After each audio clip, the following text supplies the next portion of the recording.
साथियों नमस्कार। बीएड प्रथम वर्ष के छात्रों के लिए कुछ महत्वपूर्ण फ्लो चार्ट और महत्वपूर्ण प्रश्न हम लेकर आए हैं, जिनमें पहला फ्लो चार्ट है पाठ्यक्रम के प्रकार, जिनमें बाल केंद्रित पाठ्यक्रम, अनुभव केंद्रित पाठ्यक्रम, कोर पाठ्यक्रम, विषय केंद्रित पाठ्यक्रम, क्रिया प्रधान पाठ्यक्रम, शिल्पकला केंद्रित पाठ्यक्रम, सुसंबंधित पाठ्यक्रम। ये पाठ्यक्रम के प्रकार में इतने प्रकार शामिल हैं।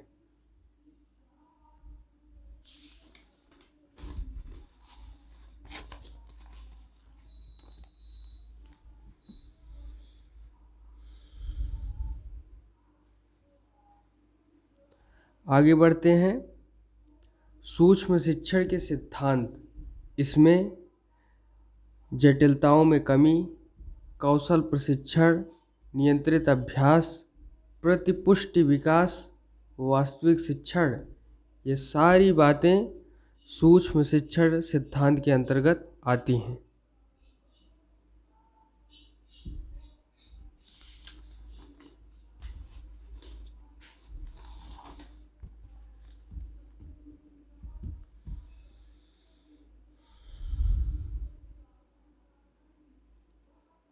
आगे बढ़ते हैं। सूक्ष्म शिक्षण की प्रक्रिया एवं चक्र, तो सूक्ष्म शिक्षण चक्र आप देख रहे हैं। इसमें पाठ्य योजना, सूक्ष्म शिक्षण, आलोचना, पृष्ठपोषण, पुनः पाठ्य निर्माण, पुनः शिक्षण, पुनः पृष्ठ योजना आदि इस चक्र में सम्मिलित हैं।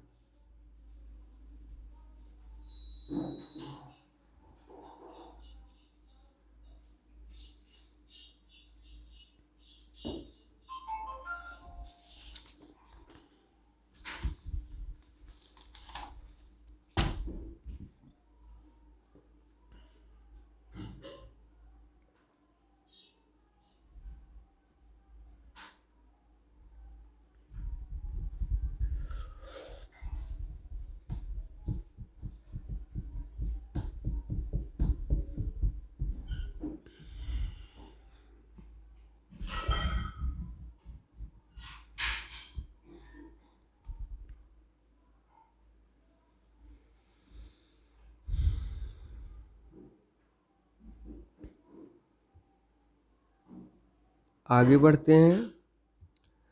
सूक्ष्म शिक्षण प्रविधि के तत्व, इसमें शिक्षण कौशल, प्रतिपुष्टि के साधन, छात्राध्यापक, सूक्ष्म शिक्षण प्रयोगशाला, सूक्ष्म शिक्षण परिस्थिति, ये सभी सूक्ष्म शिक्षण प्रविधि के तत्व में शामिल हैं। इन्हें हम क्या कहते हैं? Components of micro teaching technique.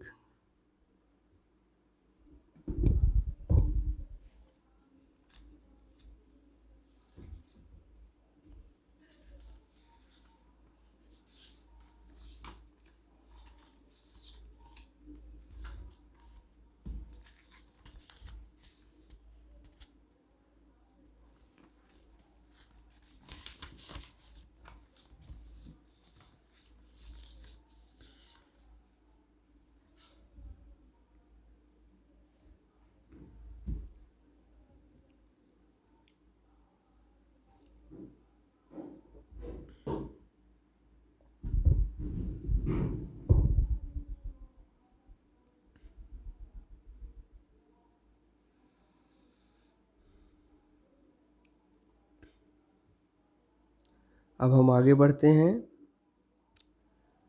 वर्तमान परिप्रेक्ष्य में अंतर्राष्ट्रीय अवबोध, इंटरनेशनल अंडरस्टैंडिंग की आवश्यकता बताइए। तो इसके उत्तर में हमें कुछ महत्वपूर्ण पॉइंट लिखने हैं। जैसे पहला, स्वतंत्र अस्तित्व के लिए राष्ट्रों की रक्षा। दूसरा, मानव मूल्य व जाति एक हैं। तीसरा, राष्ट्रों के पिछड़ेपन के विकास के लिए। चौथा, मानव कल्याण। पांचवा, विज्ञान व तकनीकी की प्रगति। छठवां, भौतिक आवश्यकताओं की पूर्ति के लिए। सातवां, अंतर्राष्ट्रीय व्यापार के लिए। इन मूलभूत पॉइंट्स में टॉपिक डाल करके इनमें बातें लिखनी आवश्यक होती हैं जब हम इंटरनेशनल अंडरस्टैंडिंग की बात कर रहे हैं।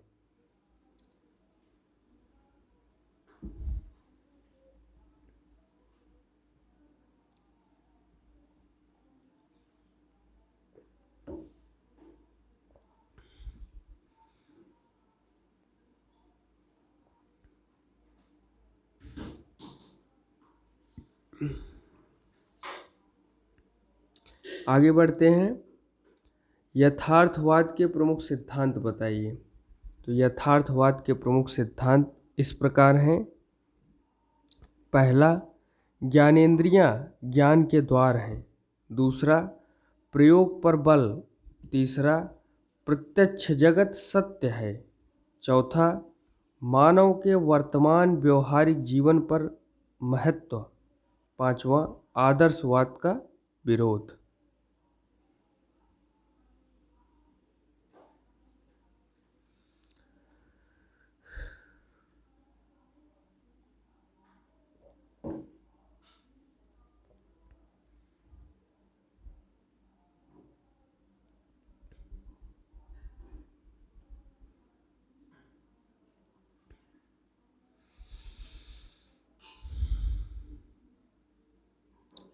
अगला प्रश्न है, सामाजिकरण और सांस्कृतिक विरासत क्या है?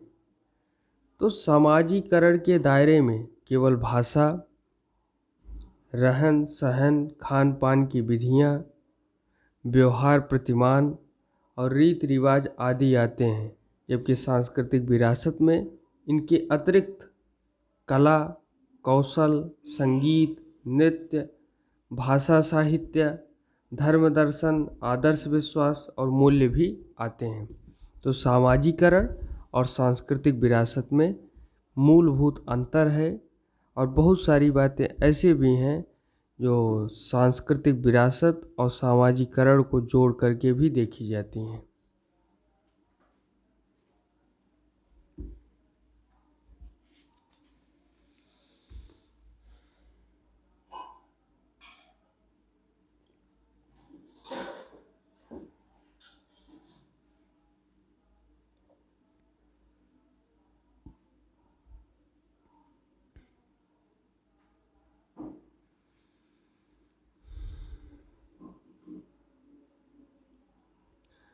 आगे बढ़ते हैं।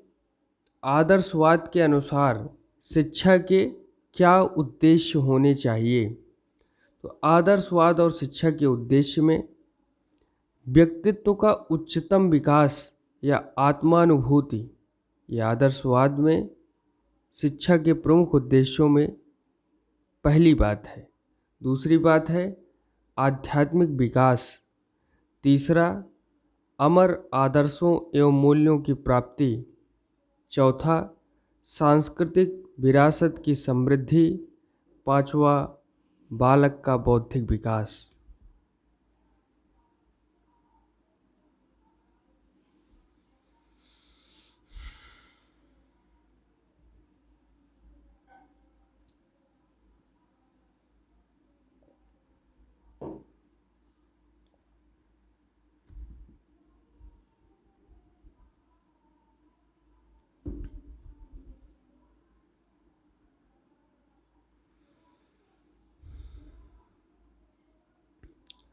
अगले प्रश्न की तरफ आगे बढ़ते हैं। यथार्थवादी शिक्षण विधियों पर प्रकाश डालिए।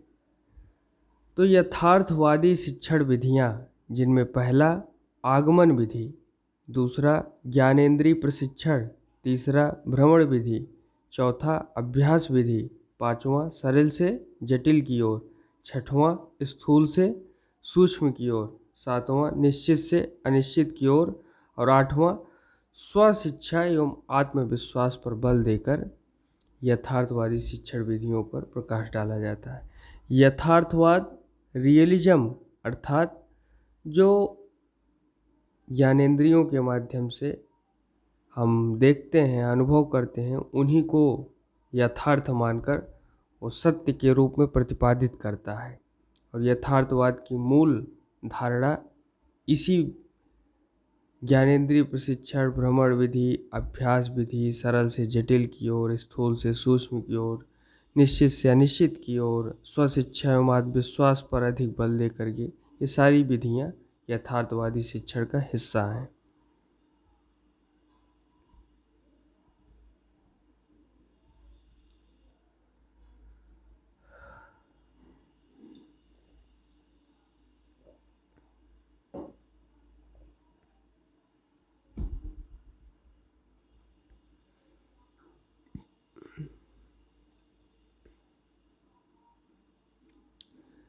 आगे बढ़ते हैं। रविंद्रनाथ टैगोर के शांति निकेतन पर टिप्पणी लिखिए। तो शांति निकेतन अथवा विश्व भारती विद्यालय, इसके जो प्रमुख भाग हैं शांति निकेतन के, वो हैं पाठ भवन, शिक्षा भवन, विद्या भवन, विनय भवन, कला भवन, संगीत भवन, चीन भवन, हिंदी भवन, श्री निकेतन भवन, नारी भवन, शिल्प भवन, 11 भवन शांति निकेतन के प्रमुख भाग हैं। और इस प्रकार से शांति निकेतन के बारे में और सारी व्याख्याएं करके हम इस प्रश्न को आसानी से लिख सकते हैं।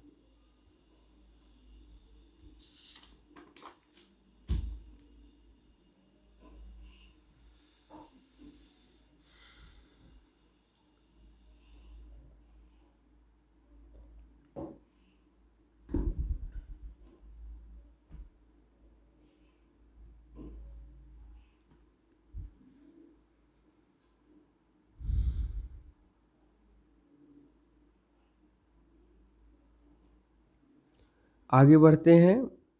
अंतर्राष्ट्रीय सद्भाव को विकसित करने का सिद्धांत बताइए।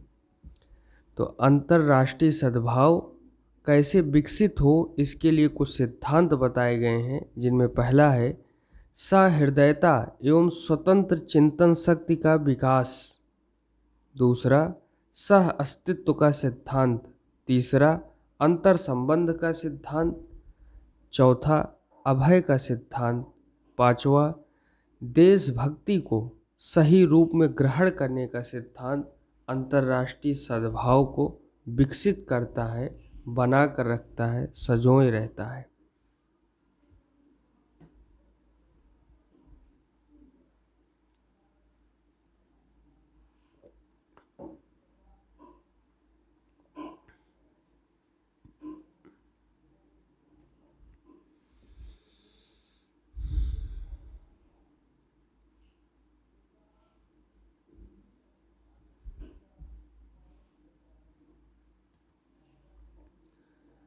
अगले प्रश्न की तरफ आगे बढ़ते हैं। पाठ्यक्रम के विभिन्न प्रकारों का वर्णन कीजिए। इनमें विषय केंद्रित पाठ्यक्रम, बाल केंद्रित पाठ्यक्रम, क्रिया प्रधान पाठ्यक्रम, कोर पाठ्यक्रम, 4 प्रमुख पाठ्यक्रम इसमें वर्णित किए गए हैं। और चारों की डिटेल विषय में विषय के बारे में, बाल केंद्रित में बालक को किस प्रकार शिक्षा दी जानी चाहिए इस विषय को लेकर के, क्रिया प्रधान अर्थात डूइंग बाय लर्निंग, कैसे क्रियाकलापों के माध्यम से, कैसे प्रयोगों के माध्यम से, कैसे बातचीत, सामूहिक बातचीत के माध्यम से हम चीज़ों को करें। तो लर्निंग बाय डूइंग, करके सीखने की जो बात है वो क्रिया प्रधान पाठ्यक्रम का हिस्सा है। और फिर कोर पाठ्यक्रम में ऐसी महत्वपूर्ण बातें आती हैं जो सामाजिक दृष्टि से अत्यंत उपयोगी होती है। समाजीकरण के दायरे में बहुत सारी बातों को लेकर के बातें बताई जाती हैं, वो सारी बातें कोर पाठ्यक्रम का हिस्सा होती हैं।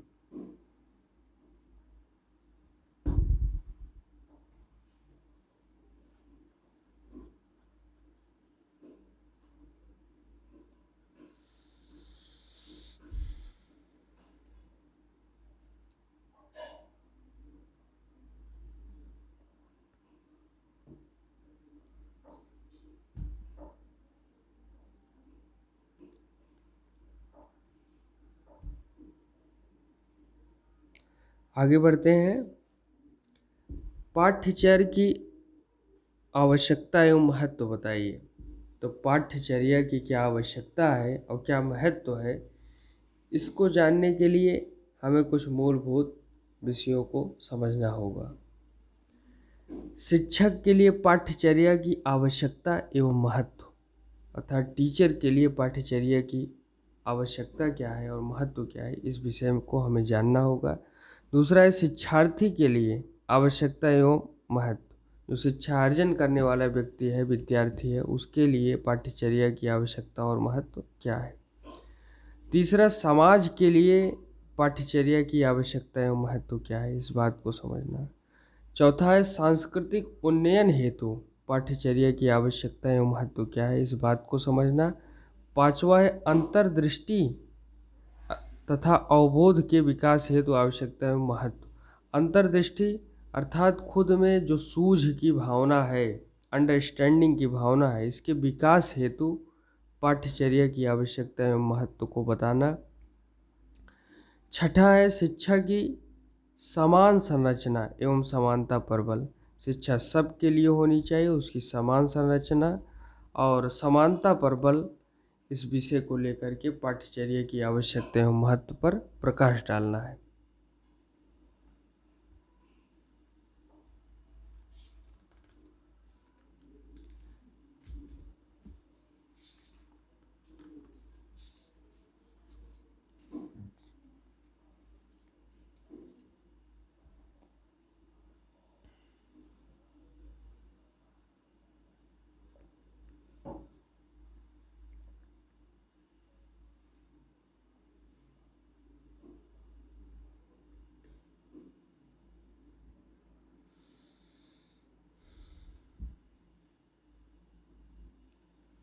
अगले प्रश्न की तरफ आगे बढ़ते हैं। सामाजिकरण की प्रक्रिया में शिक्षा की भूमिका को स्पष्ट कीजिए। तो सामाजिकरण की प्रक्रिया में शिक्षा की भूमिका में अभिभावक शिक्षक सहयोग, गार्जियन एंड टीचर रिलेशनशिप संबंध के साथ साथ सहयोग की भावना। दूसरा, संस्कृति का हस्तांतरण। ये सामाजिकरण की प्रक्रिया में शिक्षा की भूमिका होती है कि जो बातें शिक्षा के माध्यम से हम सीख रहे हैं वो संस्कृति का एक प्रकार से हस्तांतरण भी होता है। तीसरी बात है सामाजिक आदर्श, स्कूल की परंपराएं, सामूहिक कार्य को प्रोत्साहन, अंतर सांस्कृतिक भावना का विकास, बच्चों के अंदर अपने सांस्कृतिक भावना का विकास, स्वस्थ प्रतियोगिता की भावना और स्वस्थ मानवीय संबंध। सामाजिकरण की प्रक्रिया में शिक्षा की भूमिका इन कुछ महत्वपूर्ण मूलभूत बातों से हमें स्पष्ट हो जाती है।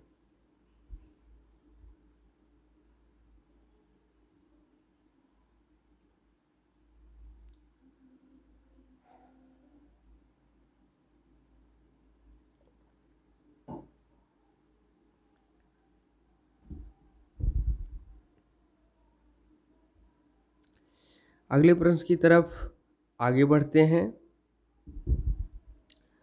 दर्शन व शिक्षा के संबंध को बताइए। दर्शन अर्थात फिलॉसफी एंड व शिक्षा अर्थात एजुकेशन, इनके बीच रिलेशनशिप क्या है, इसे हम समझने का प्रयास करते हैं। तो तत्व मीमांसा व शिक्षा, मेटाफिजिक्स की थ्योरी, उसको कैसे एजुकेशन से जोड़ें।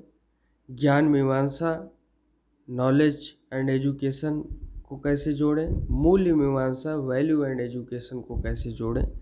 ये दर्शन व शिक्षा के संबंध को बताने के लिए तत्व, ज्ञान, मूल्य, इनमें हमें दर्शन और शिक्षा के संबंध पता चलते हैं।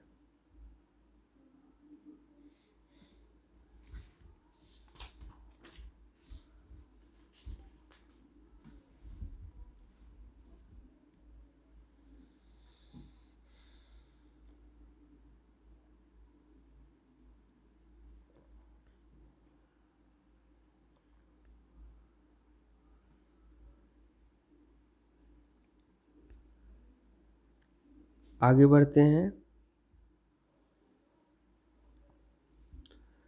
शिक्षा का अर्थ स्पष्ट करते हुए दर्शन और शिक्षा के संबंधों की विवेचना कीजिए। तो शिक्षा का अर्थ, इसे स्पष्ट करना है और दर्शन और शिक्षा के संबंधों की विवेचना करनी है। तो शिक्षा के अर्थ में शिक्षा अनुभव एवं ज्ञान है, शिक्षा और जीवन एक है, शिक्षा प्रौढ़ता प्राप्त करने के लिए प्रयत्न है, जीवन दर्शन तथा शिक्षा एक दूसरे पर प्रभाव डालते हैं। दर्शन तथा शिक्षा के संबंध में दर्शन शिक्षा का ही सिद्धांत है। दर्शन सैद्धांतिक एवं विचार मूलक है तथा शिक्षा व्यवहार मूलक है। दर्शन शिक्षा का पूरक है। दर्शन शिक्षा की अमूल्य सहायता करता है। शिक्षा का एक आधार दर्शन भी होता है। दर्शन और शिक्षा का संबंध आत्म और मूल्यों से है। शिक्षा विभिन्न ढंग से दर्शन से संबंधित है। दोनों जीवन के अभिन्न अंग हैं। दर्शन शिक्षा का मार्गदर्शक है और सभी महान दार्शनिक शिक्षक भी हुए हैं।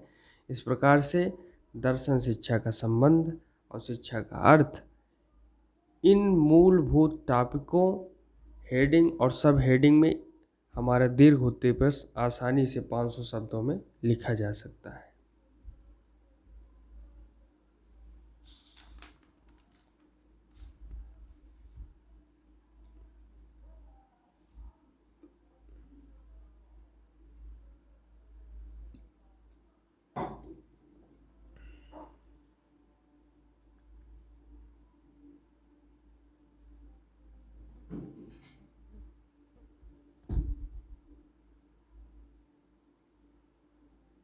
आगे बढ़ते हैं।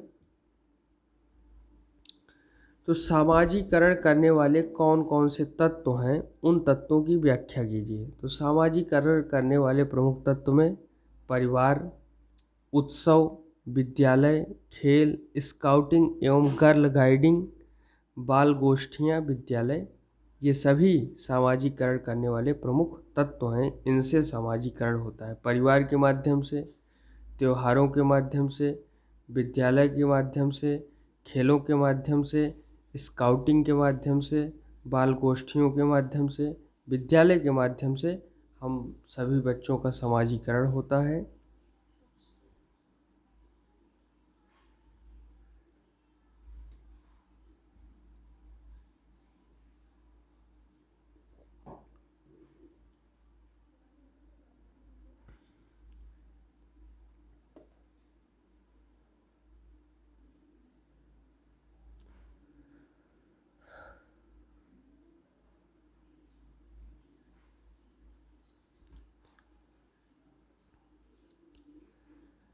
आगे बढ़ते हैं।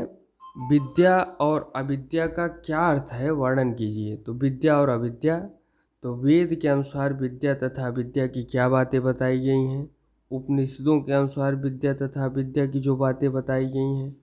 वेदांत के अनुसार विद्या तथा अविद्या की बातें बताई गई हैं। अविद्या के प्रकार में अपरा विद्या और परा विद्या। तो अपरा विद्या और परा विद्या में मूलभूत अंतर यह है कि अपरा विद्या मोक्ष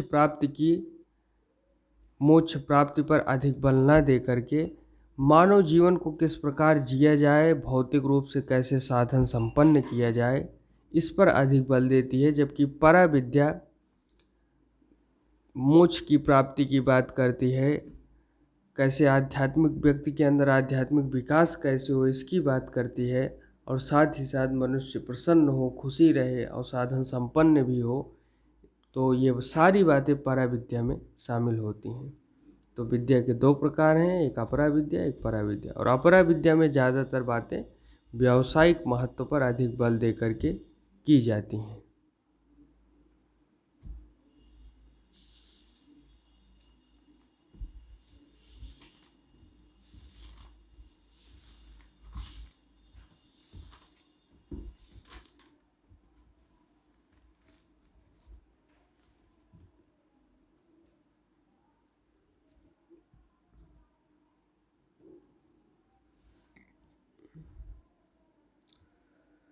आगे बढ़ते हैं। यहाँ पर शिक्षा और दर्शन के संबंधों की बातों का एक बार फिर जो है प्रश्न आया है, तो हमने इसके बारे में पिछले ही प्रश्न में बहुत सारी बातें जानी।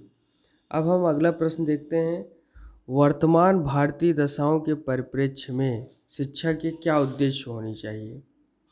तो विशेष तौर पे हम अपने भारत देश के लिए शिक्षा का उद्देश्य देखते हैं कि लोकतंत्रीय नागरिकता का विकास, उत्पादन में वृद्धि, सामाजिक तथा राष्ट्रीय एकता की प्राप्ति, आधुनिकीकरण की प्रक्रिया की गति तीव्र करना, सामाजिक, आध्यात्मिक तथा नैतिक मूल्यों का विकास करना, राष्ट्र की प्रगति कैसे हो इस प्रकार का चिंतन बच्चों के मन में आए, इसके लिए टीचर प्रयास करें।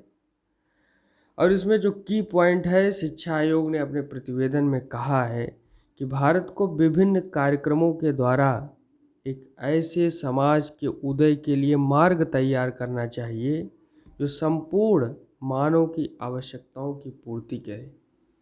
मानव की जो सबसे बड़ी आवश्यकता होती है वो धन के साथ साथ मानवीय महत्व और कुछ ऐसी बातें होती हैं जो धन के साथ भी आवश्यक होती हैं। और धन भी कई प्रकार के होते हैं। शारीरिक धन, जिसमें शरीर स्वस्थ हो, health is wealth, money power और सोशल पावर। इस प्रकार से हर तरीके से धन की अलग अलग कैटेगरी और अलग अलग बातें बताई गई हैं। तो हमारा भारतीय दशाओं के परिप्रेक्ष्य में शिक्षा के ये उद्देश्य हमें बतलाए गए हैं और ये उद्देश्य होने चाहिए, एक विद्यार्थी के लिए भी और एक शिक्षक के लिए भी। धन्यवाद। जय हिंद।